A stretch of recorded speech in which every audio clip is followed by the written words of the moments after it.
Happening now, we want to welcome our viewers from across the United States and around the world. This is the EdTech Situation Room. Good evening. My name is Jason Neifer. I am the Assistant Director and Curriculum Director of the Montana Digital Academy, the state virtual school located in fabulous Missoula, Montana, where we are reporting from a very smoky Missoula, where the air quality right now is hazardous. It's just unhealthy, which is an upgrade from the hazardous air quality we had in Missoula just 48 hours ago. This is episode 64 of the EdTech Situation Room. It's September 6th, 2017, and joining me tonight to talk educational technology, as always, is Wes Fryer. Good evening, Wes. How are you doing?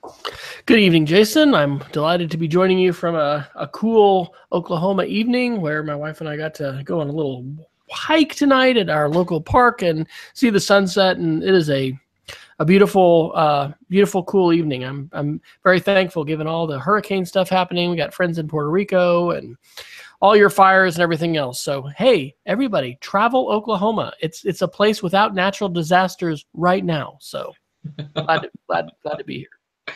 Although that's not a great tagline. Come here, no natural disasters.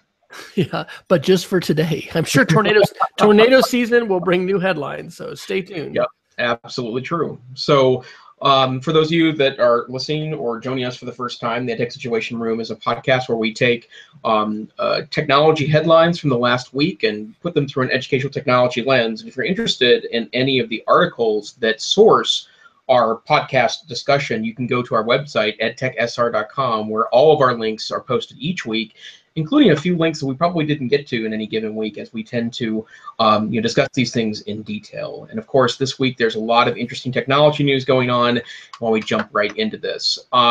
Wes, should we go iPhones first, or should we go technology, teacher, sponsor, ethics first? I'll say iPhones. Let's go there first. So, let's start off with, there's going to be an event next week, and my understanding is that it's the first event in the Steve's Job Theater, which is on the new Apple Spaceship campus in California. And so that's a very exciting piece. I'm looking forward to seeing the inside of that for the first time. It's been going on for 3 years, I think, is the building of that building, the massive spaceship campus that Apple's been building there. But of course, the headlines have been less about the campus and more about what is being called the iPhone 8, which is the next phone in line. And before we get into the latest rumors about the iPhone itself, one of the things that's an interesting part of this discussion is that people perceive that this is kind of a do or die moment for Apple. Of course, everyone perceives that every Apple announcement is a do or die announcement for Apple. So I expect there to be an interesting new phone next week. I'm sure the phone will contain new features that are thoughtful and excellent, but I don't know if they can revolutionize the cell phone in 2017 in the way they revolutionized the cell phone in 2007. So even though it's the 10-year anniversary and there's a lot of nostalgia related to this, I wouldn't expect anything revolutionary. Based on the released rumors of what appears in that phone, is there anything interesting about the phone, Wes, for you so far as an iPhone user? Well, definitely.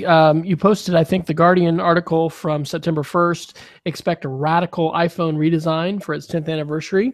And then the Verge article from September 6th, 3 things that will never be the same after iPhone 8. And I would say definitely wireless charging. One of the articles, I think the first one in the Guardian, makes the point that, Apple claims we've changed everything, and they really can't do that each time because it's incremental.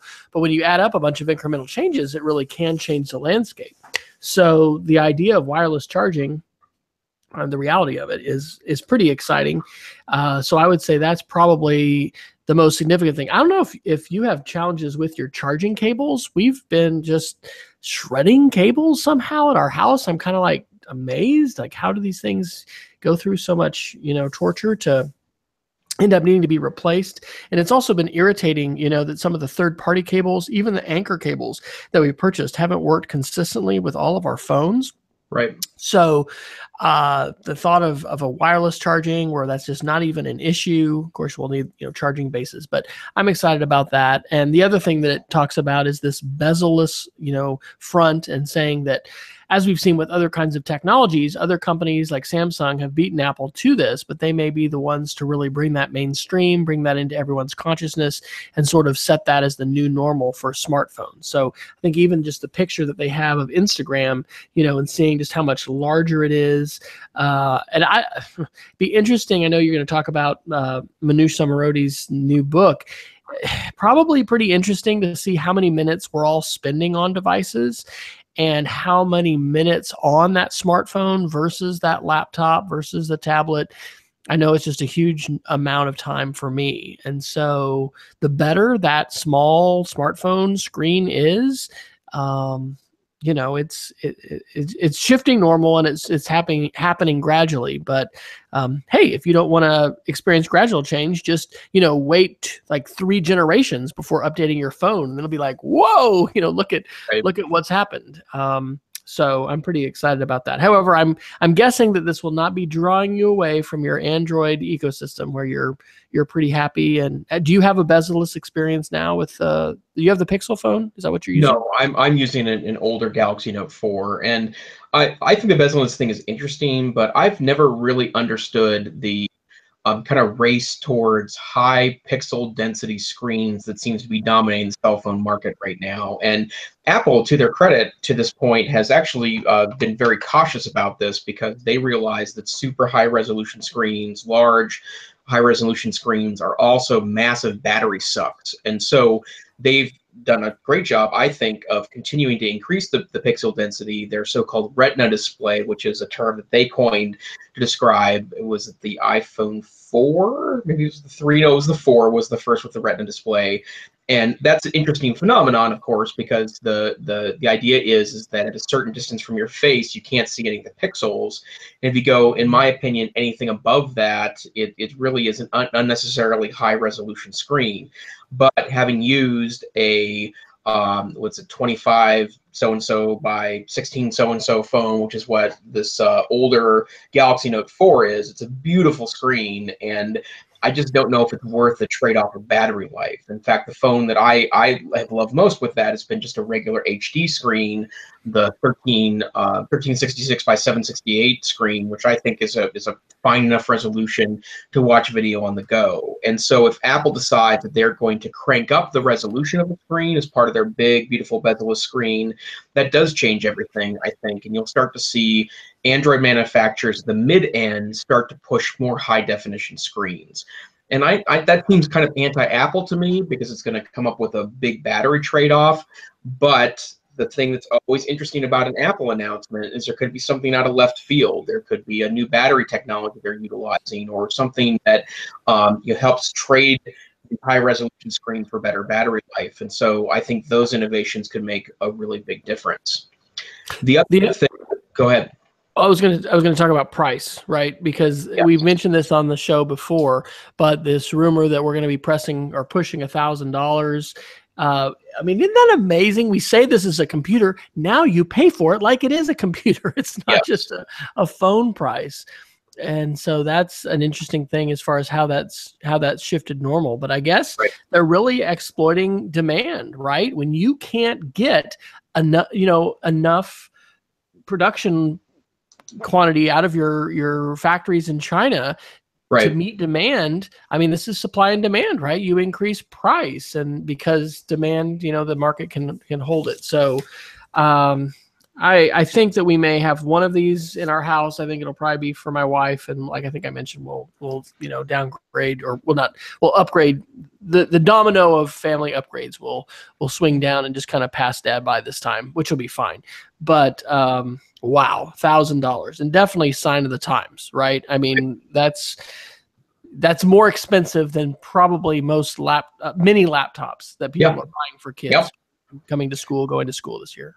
Right. Well, and the other piece of this too that is interesting about the cell phone is that I don't really think the 2-year turnaround of phones is a really fair look at the market, because I think only the nerds and those that are tech enthusiasts really do turn their phone around every year, every 2 years.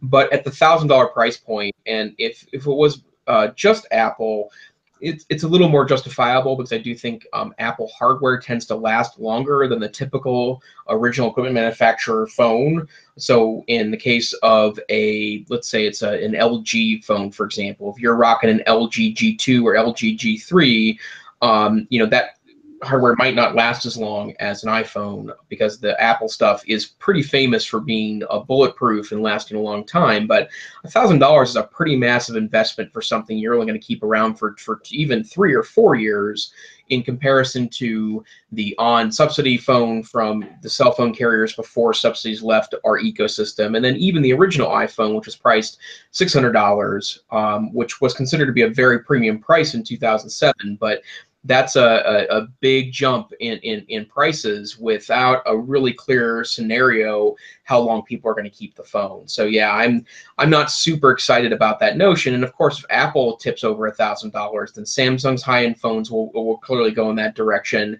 It's likely that other major manufacturers of phones, I'm thinking mostly Lenovo and LG on the Android side, will probably come up with a premium, what they call flagship phone, that helps exceed that amount of money to increase profits. But again, Apple can get it, so obviously they are keeping market forces in mind, but it's a real challenge. And it also questions not necessarily if the mobile revolution is going to continue to expand access for folks, but if at some point there will be kind of tiers of access. Like if you have a high-end device, if that means faster internet speeds or better access, that's a concern kind of broadly for me as well. Another thought that I have related to smartphones, talking about our EdTech, angle, is how with the advances of smartphones, the common denominator, the lowest capability, continues to rise as far as what phones are capable of. And I don't know if that accurate or not, but at our school, I'm definitely seeing Seesaw as the learning journal digital portfolio app, cross-platform, working on Android, working on iPhone, being an incredible tool. I mean, this is one of the challenges of BYOD is, okay, bring whatever you want. Yes, you can surf the web, but how are you going to interactively participate in learning with your BYOD device? Right. And, at our school, we definitely, I think, have some work to do in terms of opening up people's minds to the constructive possibilities of smartphones to create and make and interact and be transformative in a very positive way for learning. I think that, I don't know how many other people run into this, but we've got quite a few folks, I think, maybe seeing the glass as more half empty rather than half full when it comes to phones in the hands of teenagers. And so I really am excited at what Seesaw is able to do and the ways in which it can level the playing field for whatever device you have. I think we need to be very attentive to digital divide issues.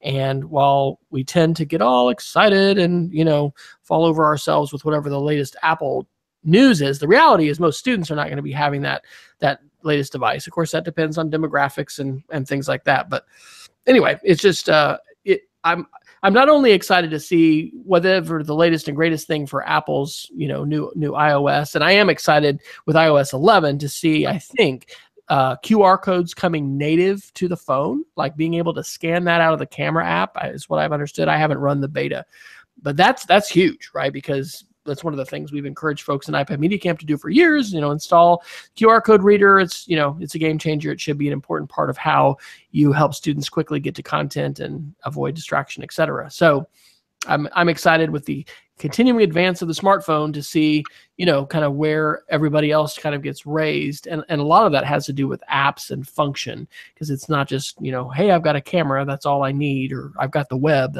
that's all I need.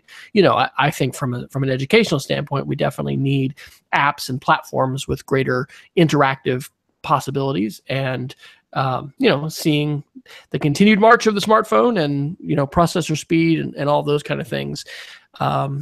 Hopefully we'll be able to open up more folks' minds to the constructive uses of that for learning, and not just, seeing it as something that needs to be put away because, we're doing serious learning here. I think we, you and I and probably everybody who's listening to this show does a lot of serious learning on their smartphone. It's not, just a frivolous device for social media distraction.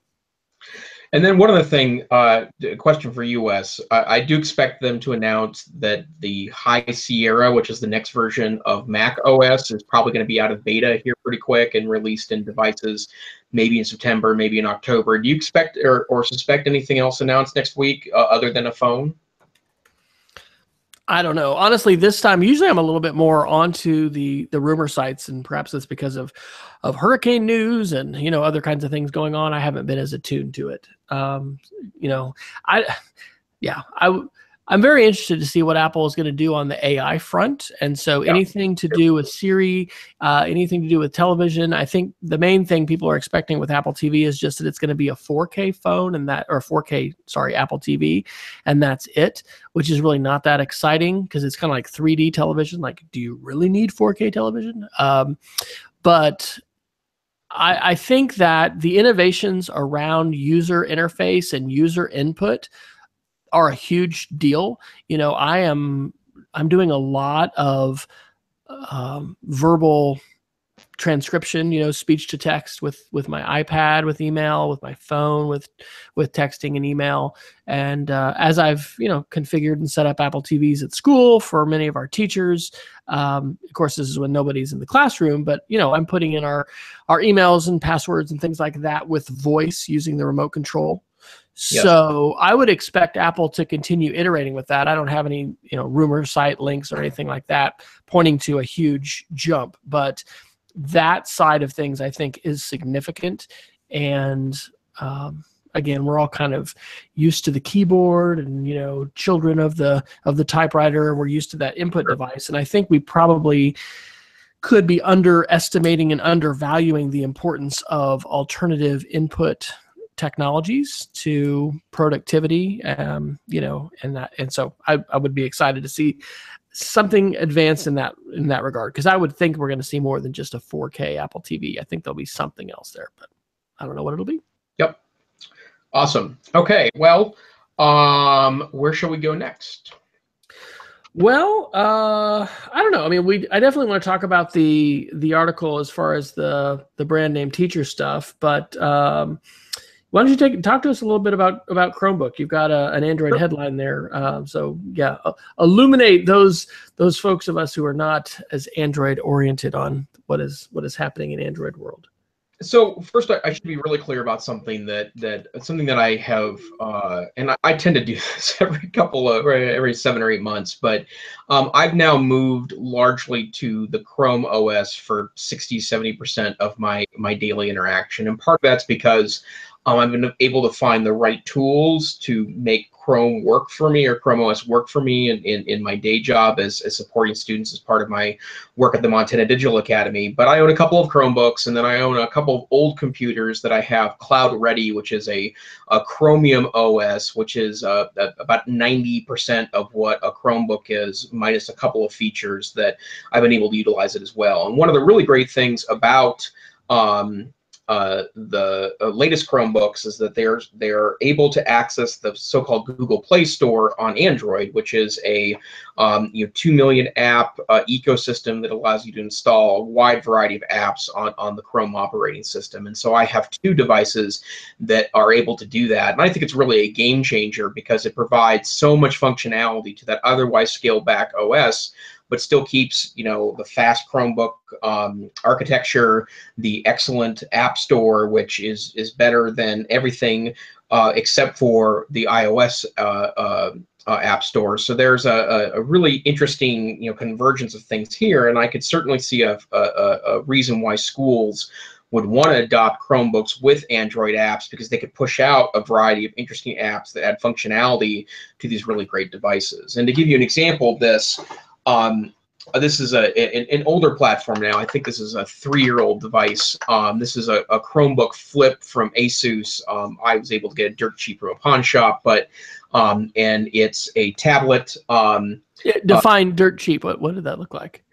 It was $110. So, and nice. This was originally a $300 item, and I almost bought one a couple years ago because I broke my Chromebook pre-training, and then I ended up fixing it with literally some duct tape. But what's cool about the Flip is that it is a 10-inch laptop, which itself is not a great laptop, but it has the feature that it has a beautiful touchscreen that you can access. And then, of course, you can put it in tent mode or in presentation mode or the full tablet mode, and then it runs Android apps. And so that's a great way then to kind of create a tablet out of what you're trying to do.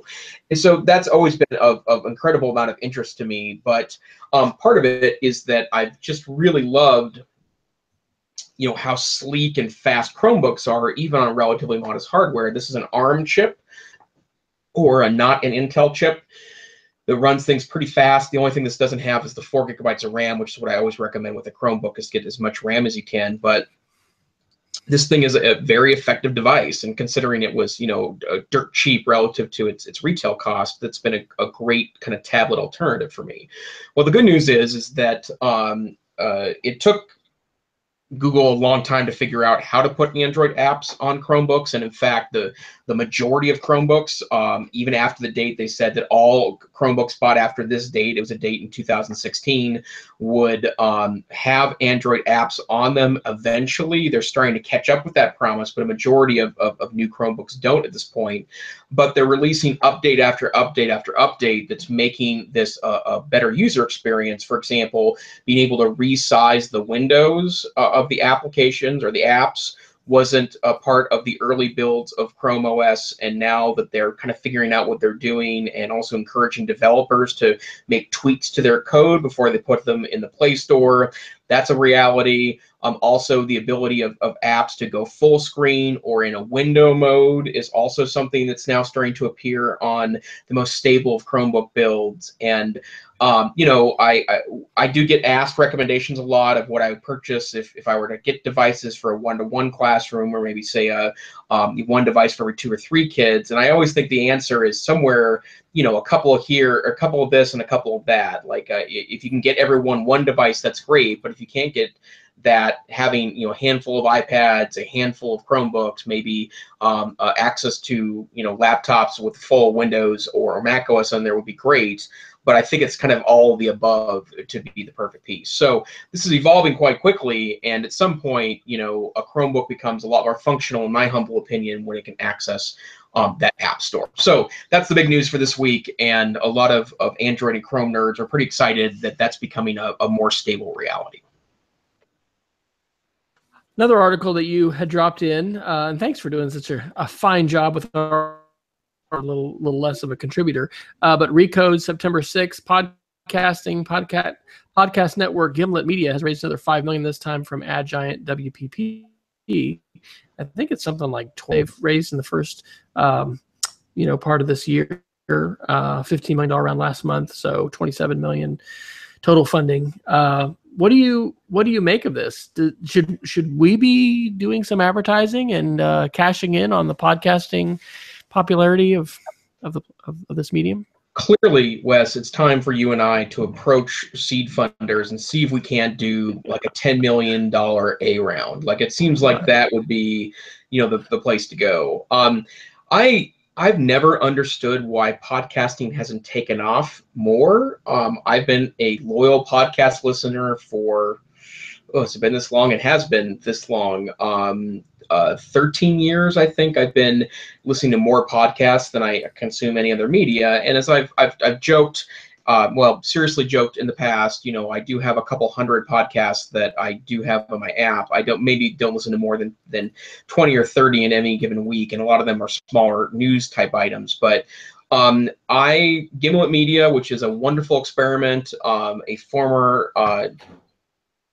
This American Life reporter and Planet Money reporter, Alex Bloomberg, is the CEO of Gimlet Media. And in fact, the first season of his first podcast was called Startup, and he chronicled his evolution as he started this company that's now apparently worth tens of millions of dollars. I think the $75 or $65 million was the rough worth of that company, and he's now employing I think over 100 people in their offices in New York City, and that's an extraordinary growth pattern for this just being a two-year-old project.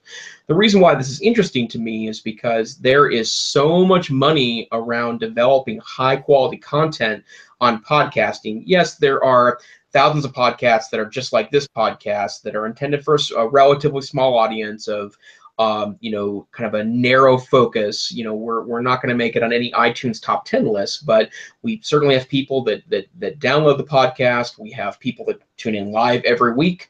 Shout out to Peggy George. We have folks that that listen and give us feedback. It's a great part of this. And Wes and I don't think do this for the audience. I think we do it for the hour we get to spend together every week talking through the news. But the bottom line is that it's about being with Marta and Peggy too. Don't forget that. Marta's there too.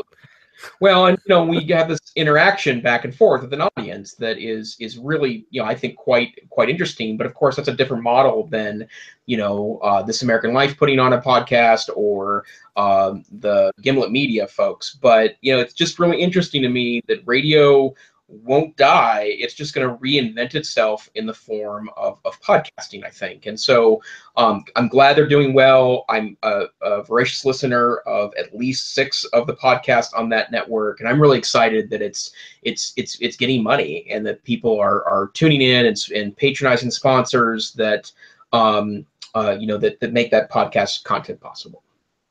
What are your favorite Gimlet Media podcasts, if I can ask? I do love Startup. I've been a listener to that since day one. And the first season, I only got into it about 2/3 of the way. I didn't hear about it till 2/3 of the way through, and I binged listened to pretty much the entire group of early episodes. I was so into it because it's just such a compelling and smart story. And by the way, that podcast, the Startup podcast, has been optioned for a series this fall where there is a startup, it's a sitcom that, and I can't remember which major network is taking it on, and Zach Bramp will play Alex Bloomberg as a guy that's trying to start up a business, which is just mind-blowing to me. That was one of the interesting episodes last season where they were talking about Hollywood options and how that's turned into an income stream for them.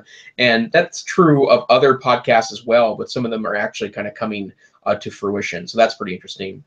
Other podcasts on the Gimlet Network, Reply All was their first non-startup podcast. Excellent podcast where Gimlet picked off a couple of, I want to say some Boston Public Radio personalities that were doing a similar show there, but Reply All is really great. And I'd strongly recommend, I'm not sure if I mentioned this on the podcast here, but a couple weeks ago, they had a great 2-part series where one of the hosts was targeted by a tech support scammer. And the guy struck up a conversation with him and started researching the group and actually went to India and met with the company that was scamming people out of money. It was one of the most extraordinary nonfiction podcasts I've ever heard. It was really, really, really well done. And so I would definitely recommend that particular podcast.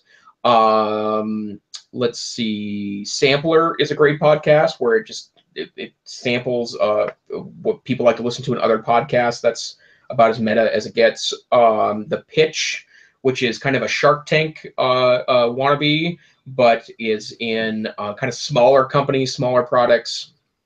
And then this one's a little more contrived, but Twice Removed is a family history show where they bring in usually someone that's of, some sort of popularity in some circles and traces their family history to find a very distant relative of theirs who's sitting in another room. They kind of walk them through their family tree. So again, really well done, well thought through, well written podcast. And so, I'm really excited that this environment exists. I'm really excited that it's continuing to exist. And if you see it, the impact elsewhere, for example, Audible now has a series of radio shows that they offer only on the Audible service that is a kind of highly produced podcast content that it's been very interesting to listen to those there. Of course, newspapers and media properties across the internet are also publishing their own podcasts, and I think that's a great phenomenon. And more traditional radio groups like NPR. NPR produce a series of wonderful podcasts, and it's really a pleasure to listen to those professionals then get to new audiences in ways they wouldn't have been able to before. So I'm still a huge fan, and maybe that makes me a huge nerd, but I think that podcasting is pretty sweet. Yeah, it's not causal. It's just a correlation. So I am subscribing to Twice Removed. So their latest episode, Jenny says, a 93-year-old man takes a DNA test and everything changes. So I've been the one saying 23andMe may be a little too risky. So yeah, we'll just have to check it out and see. And I'll say that podcast recommendations have been one of the best things about our show. You know, you were the one who introduced me to Manoush Samarodi. Note to self. Note to self, thank you. And I got to watch her TED Talk this week. And yeah, I mean, it's amazing how we're influenced and the ways in which we change and the importance of ideas and exposure to ideas. So podcasting is one of those things that has been an exciting adventure for me, I guess, since probably 2005. And I think that, especially on the creation side, it continues to be a very long tail type thing that we just don't have that many folks, creating. And perhaps we'll always have, far more consumers, watchers, listeners than we'll have creators. But I think there's just still so many more exciting connections to make. And it doesn't have to involve, tons and tons of folks. There's big differences in mainstream media and amateur media. And my grandfather on my mom's side was a ham radio guy. They took this whole trip to Mexico when my mom was in high school, and they just stayed with people that he had connected with via ham radio, and he helped with different emergencies, because hams would connect people. And I don't know if there's any, can 23andMe tell me that? Where's the ham radio internet podcasting gene? Did I inherit that? But it's really, it's amazing. And I think that the tremendously transformative power of social media and technology to enhance our lives and to really, deepen our relationships, but just also our learning and our growth. It is something that more people are certainly experiencing via Facebook, Instagram, social media platforms like that. But I think there's a depth and a qualitative difference in the kinds of connections that you can make via podcasts, especially in the educational realm. Shout out to Bob Sprankle, Cheryl Oakes, Alice Barr, The Seedlings, one of my favorite, podcast shows of all time. I don't know. I don't know if anybody's done research around that, but I know that continues to be a really important part of my learning. And I think that there's an important imperative for us to encourage others to be connected, not because we want to be more distracted and less attentive to our face-to-face relationships, but because just in the same way we would go to a library and we would do a microfiche search or whatever, to be able to encounter new ideas that could open up our minds and possibly, change what we do and the ways we view the world. Podcasts can do the same thing. So right. I appreciate you sharing those recommendations, and would love if anybody wants to shout out to us via Twitter with the EdTechSR hashtag, or at EdTechSR on Twitter, or either of our Twitter handles, Tech Savvy Teach for Jason or W Fryer for me. It's a wonderful thing when you've got folks sharing interests and passion on different topics, and then being able to say, and if you'd like more, then you can read this book, listen to this podcast. It really, it's a big part of my quality of life today. So. Well, I want to add one other thing about podcasts too, that it is an extraordinary content trove for classrooms, especially in an era where a lot of our students have devices with them 23 hours a day, pointing them in the direction of interesting, compelling content to help spark discussion, research, creativity, projects, future-looking pieces is extraordinary. And every week I listen to the Planet Money podcast, and as a former social studies teacher myself, there's not a week that goes by that I'm not stunned about a story told on Planet Money that would make an extraordinary story in my own face-to-face classroom. Now 7 years past, and not to mention, for teachers that are looking to keep up on their content, it's a really excellent way to find things in your content area and keep fresh or get exposure to new ideas, and just in a way that previous to now was just not available. So definitely take advantage of that as an incredible content trove.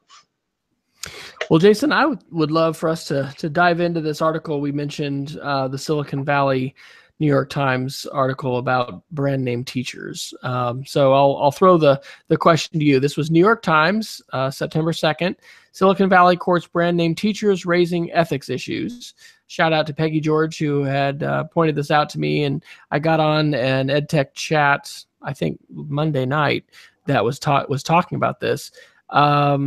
Summary: basically, teachers that were interviewed were misled. The reporter did not let them know they were really wanting to do a critical piece, but it highlights how different teachers, especially those with large followings on social media, have accepted different kinds of gifts, different kinds of free donation, whether that's software or furniture or other kinds of things. And so raising ethics issues on whether or not teachers should be doing that, they should be promoting those kinds of things, and kind of taking a negative look at that. So what are your overall responses to this, Jason? I know you've been reading up about this and kind of following the hubbub that's followed its publication. Well, there is a lot of blog posts on this, including several folks that, or some of the folks that were quoted in the article. And I would encourage you to start digging around to some of the debate related to this, because I do think it brings up a number of issues. But I guess my first inclination about this was that I'm not sure why this is as a special concern for teachers that are advocates for technology, because I think some of this behavior exists well beyond this kind of narrow band of teachers. There are conferences you might go to. There is lots of shindigs at those conferences where there is a lot of food and drink being purchased, which was something specifically called out by the New York Times article. And yeah, there may be people in the audience that are customers of X, Y, and Z company that are providing the drinks. But that happens at administrator conferences. That happens at driver's license bureau conferences. Those happen at a variety of different pieces. And I think that there are some hazy lines here. But I was taken aback by why it's the ed tech teachers that are being kind of held to this criticism by the New York Times. But a couple thoughts here. The first one, I should say, full disclosure, I'm not currently being compensated or provided anything by any company. I have used products in the past on loan before, mostly to give feedback to a company. It wasn't something I utilized in public media at all. I've done reviews for companies before, taken products on and provided honest feedback to companies where, again, I returned the product back, but it was something that I gave feedback on. And I took advantage of tech company grants where oftentimes they put in equipment or software in my classroom in exchange for me reporting back or publishing socially results of products that I had done, although this was in the pre-social or social media expansion days before 2010 or so, when I was still in the classroom to do that. And I don't really know how you're able to provide an expansive community of teachers where the most advanced teachers among us are able to get connected to people at technology vendors and ultimately take on the evolutionary process of adopting these clever tools in the classroom without there to be some interaction with a company to be able to do that. And so there may be some hazy lines here, but I don't feel like the article fairly characterized the real situation. And I'm sure there are plenty of teachers that are, and I'm going to put teachers in quotation marks there because I think this applies to college professors, it applies to people that are more independent contractors, it applies to people in consultancy positions, it applies to administrators, it applies to a lot of different folks. But I have no problem, honestly, with the Microsoft educator programs. I have no problems personally with the Google innovator programs. I have no problems personally with what Smart does or what, frankly, any of the companies do to try to get teacher advocates in the community that utilize and promote their products. Now, that said, you mentioned earlier, Wes, the notion of full disclosure on a blog, for example, that if you are compensated from a company, you should probably note that. In fact, there are FTC rules that it's a little hazy what they apply to web properties, but generally speaking, you're supposed to be above board about those sorts of things when you are a paid sponsor or spokesperson for that. But it's unfortunate that the debate had to come in the form of this New York Times article, because I think there's so much more there. What are your thoughts, Wes? This is a really important digital citizenship conversation to have, because we are manipulated, or folks attempt to manipulate us all the time when we open our eyes and look at media, whether it's print media, it's digital on our screen, it's on television, billboard, whatever. And so helping students become more aware of photoshopped images, body image. There's a whole host of different issues that really, I guess, maybe fit under media literacy as well as digital citizenship. But one of my thoughts about this was, I think our daughters that are teenagers are probably fairly savvy to this, because they watch all kinds of YouTubers about different things and the different products that they're doing, Instagram. I bet I could, I don't know that she would come on the show, but I bet I could interview Rachel, our 14-year-old, because she's pretty savvy and has talked about some controversies of I think there's all these platforms, right? So they're Instagram, Snapchat, YouTube, but folks that are pretty big and possibly not being as transparent, or there's been issues around their promotion of products and things like that.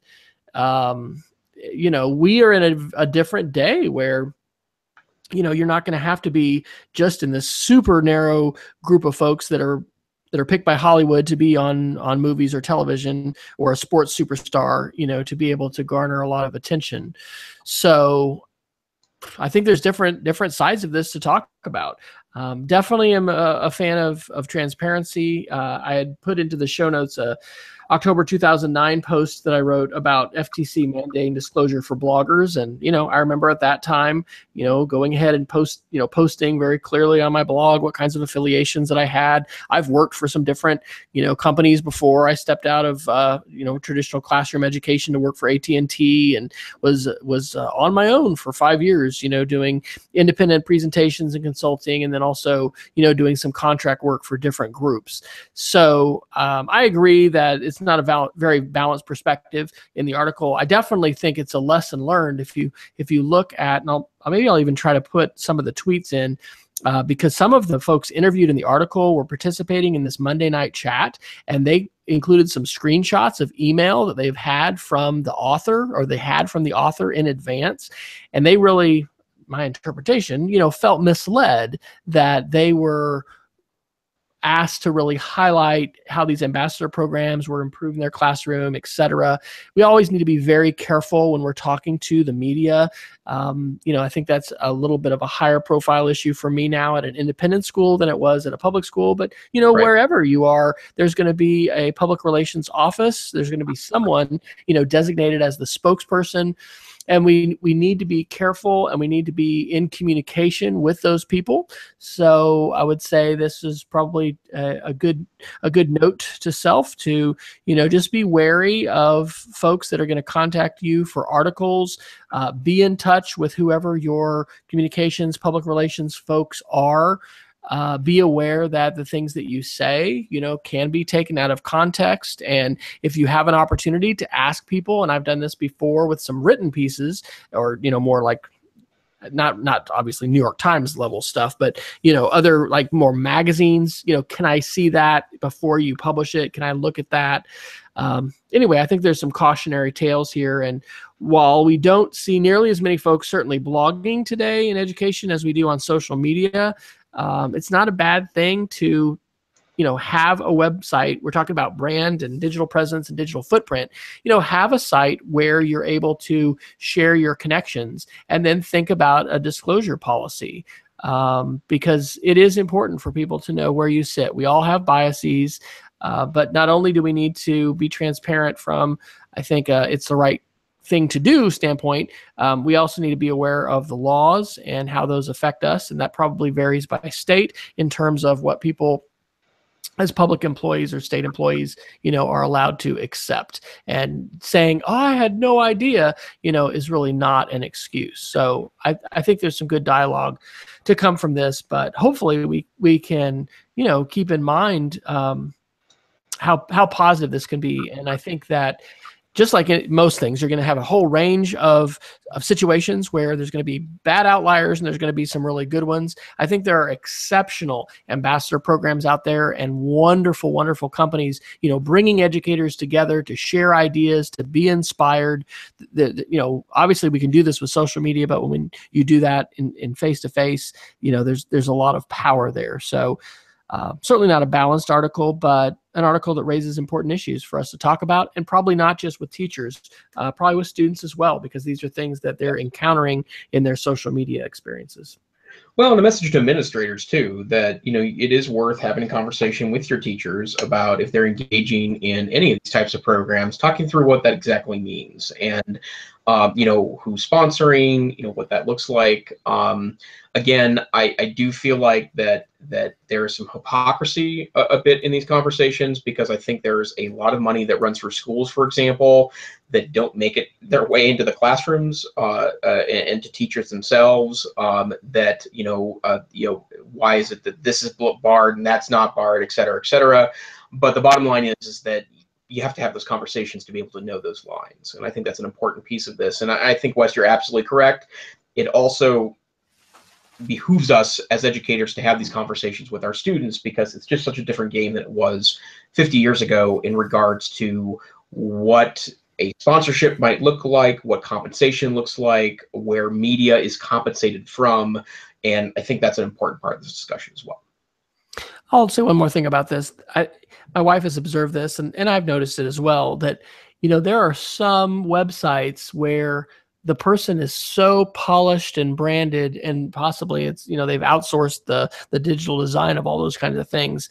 I'm not saying it's wrong to do that, because, I made my living for 5 years as an independent consultant. So, I probably, should have done a lot more with my own digital footprint, but there's a lot of really good sharing happening out there. And there are a lot of mixed lines. Eric Langhorst, who's been on the show a lot and was kind of a founder of the early versions of the EdTech Situation Room when we were doing an end-of-year show, tweeted that he's had some verbatim lesson plans, word for word, sold by somebody else without attribution on Teachers Pay Teachers. And so it's a messy landscape, and there are ethical issues to navigate in terms of, I don't think we should go so far down the privacy, surveillance, paranoia road that we stop sharing altogether, and we lose out on all kinds of beneficial experiences that we can have to be inspired and to inspire others with ideas. But on the other hand, it's interesting to see how commercial folks are, and certainly there's ethical lines that people have crossed, like the one I mentioned, as far as, taking people's content and selling that. And I don't know that this is something for us to take up on the EdTech Situation Room, but that whole thing, as far as lines between, what do I openly share and give away versus what do I sell? Right. It's pretty fascinating. But there's a lot of roads for different people to follow. We had a teacher of the year at one of our schools when I was in Yukon who had more than replaced her income with a few reading lessons that she had written herself and put on Teachers Pay Teachers. And she was having her first baby and going to stay home. And she had replaced her income from the classroom, with what she was pulling in there. So right. I think there's a lot of important issues to talk about. And I don't know that teachers should think about having to feel like you have all of this resolved and you have the quote answer, because I think, as with many case studies and things that involve ethics, there's a lot of shades of gray and a lot of good discussion to get into about, what is the right thing to do? What is the legal thing to do? Is there a line? Where is that? How, is this something that will affect you as far as your choices? And certainly as consumers and participants in our economy, this is why the FTC and others have regulations about this, is they want folks to be forthright about the kinds of affiliations they have, so that when you're hearing from somebody you trust, you can understand if they are being paid, or, money is an influencer. And so that whole side of things is important to talk about. And I would have one other side note related to one of the problems that I know I faced, I'm guessing you faced as well, Wes, is that there isn't a lot of professional development for the in this section of the educational world, right? Like when I go to ISTE, when I go to any conference really related to EdTech, there is a lot of interesting things there, but the pushing for me happens in talking to vendors and talking to other folks in the hallways, right? Because a lot of the presentations at those types of conferences aren't really intended for me. They're intended for kind of a different audience that happens to be attending that conference. And without meeting directly with the folks that are selling equipment or selling or renting software, or finding folks like yourself that I can engage in conversations with at those conferences, I wouldn't really have any, at least social professional development, right? Like my professional development usually involves a Google search and a lot of clicking, but the bottom line is that that's another piece here that, and I think that was mentioned in the article too, that connections with these companies is super important, partially because it's an element of professional development that wouldn't otherwise exist for the most daring, advanced, or adventurous of teachers. And how are we influenced, right? Peers influence peers differently than others do. And Yes. I think it's a wonderful thing that we've got so many teacher voices out there and folks, trying things and sharing things. And yes, educational research is a great thing to take a look at. But the reality, and I think we had this article in the show notes a few weeks ago, is that honestly, a lot of folks don't look at educational research. There's other things that are influences as we make purchasing decisions and we look at even strategies and lessons and things like that we're going to do. And so good conversations to have. Would you be willing to talk about your fake news article or the elite hacking, however you say that? You're going to educate us about some new lingo. Either one of those? I'm sorry, again. Would you be willing to take on either the fake news article from The Verge or the hacking articles that you've got? Yes, in fact, I just brought up the hacking articles because I was hoping we could talk about those. Two really quick hits here.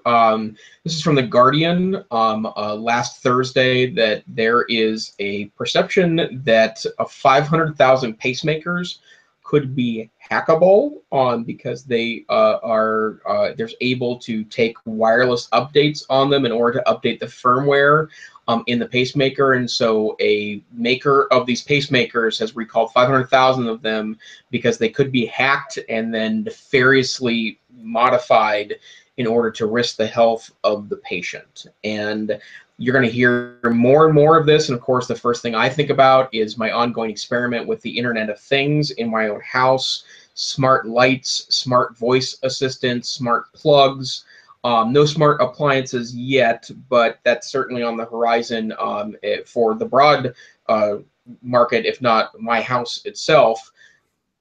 Interesting to think about. And one of the things that doesn't seem to be really thought about and you'd think someone who's making a pacemaker would be building very aggressive security into those devices.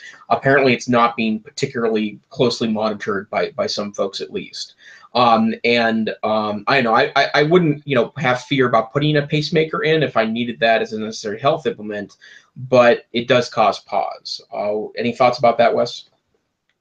Yeah, we all need to be careful and thoughtful when it comes to that, and look for every IoT device. I would say look for something that has got an integration with an Apple platform, Google platform. Somebody who's just independent, going their own way with an IoT device, and not explicitly talking about security and emphasizing it is probably not attending to security in the way they need to be. Right, absolutely so. And then the second article that was interesting, again, cautionary tale more than anything else, is that apparently folks are being targeted on LinkedIn, which is interesting as a social network. I am active is probably a strong word, but I do maintain a presence on LinkedIn for no other reason than I like to have connections with other folks related to my career. But apparently there's been a series of hacking attempts going around where they're having people download kind of ill-fated Microsoft Word documents that have nefarious code in them and scripts that can, kind of wiggle their way into networks. And the idea is that if you're using LinkedIn, you're probably using it in context of work. You download a nefarious document inside a network. It can maybe infect a computer or create some sort of worm that replicates itself elsewhere. And so security researchers are increasingly warning people to be very cautious about downloading docs of an origin that you're not completely aware of. And so I can tell you that in the last 2 weeks alone, there have been 7 or 8 attempts. It wouldn't be through LinkedIn for me, it was through work email, and I have 2 different work email addresses as I work on a college campus that has a separate domain for my specific program. So I have 2 email addresses, and between those 2, I was targeted, I think it was 8 times in the last 2 weeks with, pretty standard looking scams. Click here for the new, security download. Your domain administrator is moving towards a new email server. Click here to validate your credentials. All phishing and scam attempts. And, again, clicker beware. Definitely. I'll mention a quick one. I know we're at the top of the hour. Apple's real reason for finally joining the net neutrality fight. Wired Magazine, August 31st. Basically, Apple, is getting more into media streaming and media production, and they don't want to be left on the slow lane. And so we did a whole show about net neutrality. Again, this is a huge, important issue that we need to be talking to students about and sort of raising a generation to hopefully understand the importance and need to fight for privacy, net neutrality. And so anyway, that was kind of interesting, but it is good to see Apple joining, Google and other companies in advocating for net neutrality. And it's interesting also, as a side note, to just see how the tech companies are kind of speaking out with voices, right? What we've seen with DACA, we won't go down that rabbit hole and talk a lot about immigration, but, we're having Amazon, Google, Apple, Microsoft, these companies really speak out and be vocal politically. I don't know if that's going to have effect, but it's definitely something I've been seeing headlines about. So I'm glad to see Apple stepping on what I would consider to be the correct train when it comes to net neutrality. Excellent. Well, shall we Geek of the Week it? I'm afraid we should, because it is the top of the hour. Okay, I'll start and I'll hand off you, Wes, to kind of clear us away. So 2 quick things are pretty interesting. The first one is, I mentioned this one a couple of weeks ago, but on Monday, Manoj Samaroti's book, Bored and Brilliant, was released. I'd actually pre-ordered it, so it appeared on my Kindle on Monday morning, and I did read the first few chapters, and so far it's as excellent as I expected.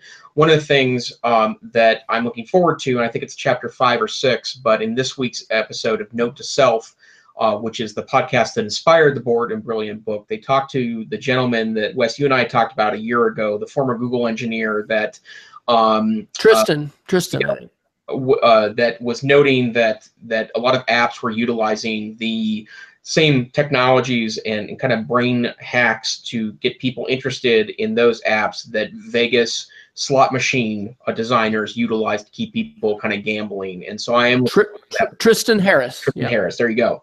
And for those of you unaware, the Bored and Brilliant project is basically, it was born out of the Note to Self podcast, but it was based on some interesting research that said that we had been losing our ability to creatively think or to think divergently because we don't ever have the opportunity to be bored in our 24/7 media culture. And because the phone allows you an unlimited stream of information that is infinitely interesting, packaged in ways that are intended to get your attention, we may be losing opportunities for us to be bored and then ultimately brilliant, to think creatively, to think divergently, to think outside the box, which is stuff that tends to come, according to a lot of neuroscience, when we're otherwise not being consumed by interesting tidbits. And so the Bored and Brilliant book, available on Amazon and wherever finer books are sold. And Manoj is going to be in Seattle in 2 weeks. And God,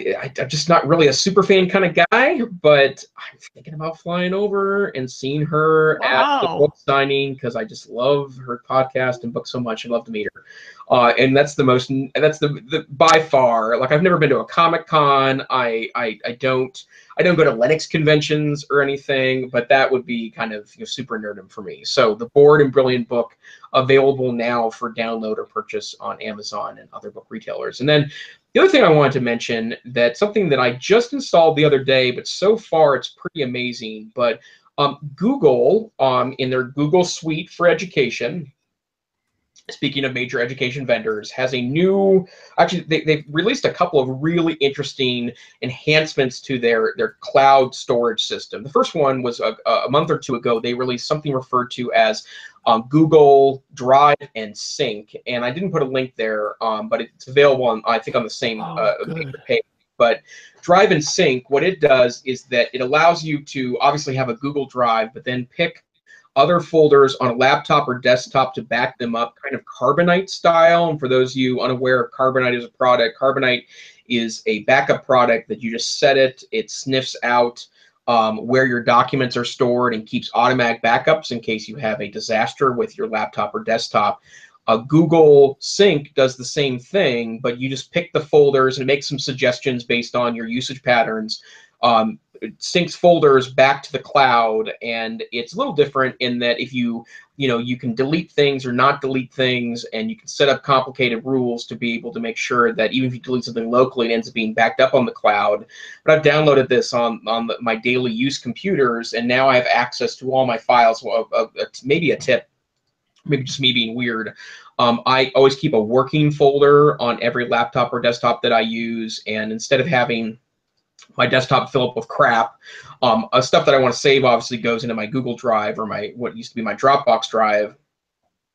Now it's all Google Drive, but for everything else, I just stick it into a working folder, and that way, if weeks or months from now, if I want to go back and try to find one of those old files, it'd be sitting there. Well, now those are all backing up to the cloud, and because I have unlimited storage with G Suite for Education, it can go as many pieces there as I want. So what Google File Stream is that it takes up an idea that was originally introduced with OneDrive when Microsoft was going in that direction a few years ago, but I think this functionality has either disappeared or I don't understand how to use it. But what Google File Stream does is it allows you to essentially host even a large Google Drive on a local computer, no matter what the space is, because it doesn't actually store the file on your computer. It just streams it to you when you need it. So as an example of this, I was setting up a new Windows laptop the other day, and by new, I was an older one. I had put Windows 10 on, and I wanted to download the particular or a Google Drive, but there was only 128 gigabyte SSD drive in there, and my Google Drive is 600 gigs in space, and a lot of it's old archives and old files and stuff, but it's huge, right? And I didn't want to download everything, and so what Google File Stream does is it puts the entire file structure on my computer. If I'm connected to the internet, it streams the file to me, and for some reason that seems like crazy magical to me. For example, double-clicked on a video file, and it opened up in VLC, my preferred player, and just started playing right away to me, like there was no lag or anything. And then you're able to right-click on files or even folders and have that be stored on your computer. So if you know you're going to be offline, airline flight, bad internet connection, you can put those files on your desktop in that folder, and then it works just like a regular Google Drive folder. So this was in beta. I got into a late beta and played with it. It's now available to everyone with G Suite, which means G Suite for Education. It's a toggle you turn on. You download the app, it's good to go. But so far, really amazing and more advancements in the Google Drive ecosystem. Awesome. And I went ahead and did 2 Geeks of the Week as well. My first one is Plow, which I don't know that we've mentioned before, and I've just started to invest in a little bit more. I've got a link to an about video. And, not too many years ago, we were all using social bookmarking tools like Delicious and Digo, and some people are still using those as internet search, and social media like Twitter evolved. I think a lot of us just kind of, started not saving bookmarks and Googling things. And I love a session that Jason has done before about information trapping, saying we all need a way to trap information. Well, Plow is basically leveraging the value of crowdsourcing, and they have something called anchors, which are basically like tags, but you can look at, for instance, Digital Life. I don't know that they have an educational technology anchor, but different things that you're interested in. And so folks who are liking those things, it's a little bit like Nuzzle, which is an app I use for the iPhone and iPad, where it'll show articles that people I follow on Facebook and Twitter are sharing. And so it basically, you know, hey, if 5 people are sharing this, then maybe this is an art that I follow, then maybe that's an article that's of interest.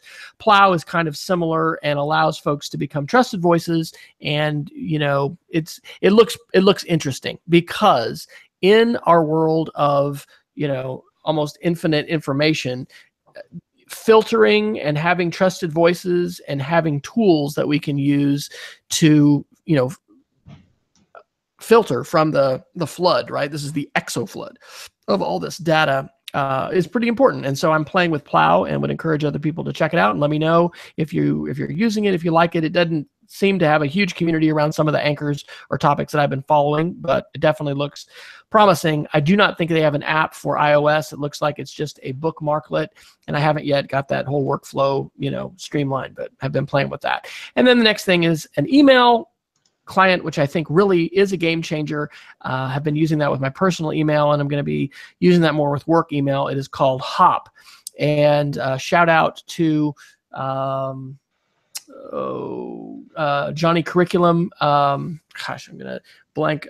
He's one of our organizers, Jonathan Atchley. He's a principal down in Norman Public Schools and an organizer for the Okla Ed, EdCamp OKC, and he was at our iPad Palooza that had happened in OU, and I saw his tweet weekend before last, I guess. And so anyway, it makes basically your email threads all look like instant messages, and people don't have to switch platforms. It works with email, which is the common denominator. But one of the most amazing things about it, because on different email clients like Inbox and other things, you'll have these swipes that can increase your speed of being able to process through email. But I the unsubscribe option, and for, you know, emails that you've received a lot of that are similar, you know, with just 1 or 2 swipes, being able to archive all those things, delete all those things.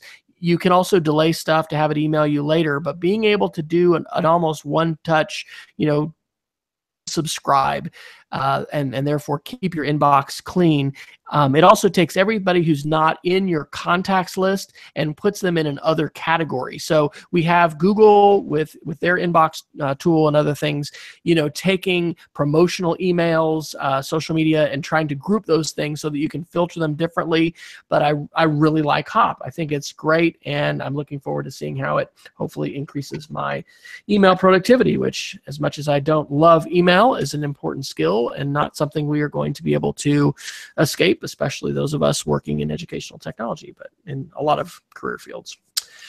So Jason, where can the folks garner and glean more of your EdTech knowledge? Well, I am active on Twitter at TechSavvyTeach, where I try to post links of things that I'm reading and thinking about, and try to share those pieces with others, and of course take advantage of the many great folks that do the same. And then I blog for the Northwest Council for Computer Education, blog.ncce.org, where I am the Tech Savvy Administrator in Residence and are available to do professional development for districts via NCC, www.ncce.org. What about you, Wes? I'm W. Fryer on Twitter. My blog is speedofcreativity.org, and I would give a shout out to our school learning showcase, where we posted some feedback from a recent STEM and computer science retreat that we did. And I think every school should have a learning showcase to showcase innovative things that students and faculty are doing. And you can find that at showcase.casady.org. Excellent. Well, this is the EdTech Situation Room, where we are available each Wednesday night at 8 p.m. Mountain, 9 p.m. Central, and I think that's like 300 or 3 o'clock UTC something. I'll get that right some week. But we're here live, where you can find out links to the live show and join our live, I guess, studio audience via the YouTube chat feature. We tweet out at EdTech SR, where we're going to be broadcasting live, and a shout out to our folks that do join us live for part of that engaging conversation back and forth with us as hosts.